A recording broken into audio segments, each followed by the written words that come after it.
ఓరి మీ దుంపల్ దగ్గర బంగారం లాంటి సినిమాను దాన్ని నామరూపం లేకుండా చేసినారు కదయ్యా. భైరవం సినిమా అయ్యా ఎంత బాగుందంటే ఒక్క మాటలో చెప్పాలంటే ఎక్కడ ఉండాల్సిన మూవీ అయ్యా.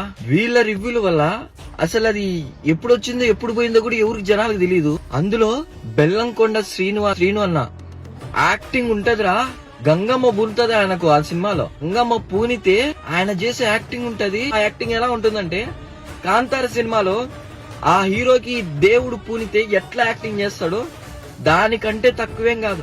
గంగమ్మ పూనినప్పుడు ఆయన యాక్టింగ్ చేస్తాడు. కాంతార సినిమా ఎక్కడుంది? భైరవం సినిమా ఎక్కడ పెట్టారు? ఇది మన తెలుగు సినిమా. అరే ఇంత మంచి సినిమా గురించి ఇంత సూపర్ క్యారెక్టర్ యాక్టింగ్ చేస్తాడు కదా, కానీ తన క్యారెక్టర్ యాక్టింగ్ గురించి నేను ఎక్కడ వినలే. అరే అరే అరే అండ్ ఇంకా నారా లోహిత్ అన్న యాక్టింగ్ వేరే లెవెల్ ఉంటది. మంచు మనోజ్ అన్న యాక్టింగ్ వేరే లెవెల్ ఉంటది. అసలు స్టోరీ బాగుంది, హీరోస్ యాక్టింగ్ బాగుంది. ఎస్పెషల్లీ బెల్లంకొండ శ్రీను అన్న యాక్టింగ్ గంగమ్మ పోయినప్పుడు ఎలా ఉంది. మన తెలుగు హీరో యాక్టింగ్ చేస్తే వాటిపై నవ్వుకుంటున్నారు. అదే యాక్టింగ్ ని తమిళం వాళ్ళు, కేరళ వాళ్ళు, మలయాళం వాళ్ళు చేస్తే పొగుడుకుంటున్నాము.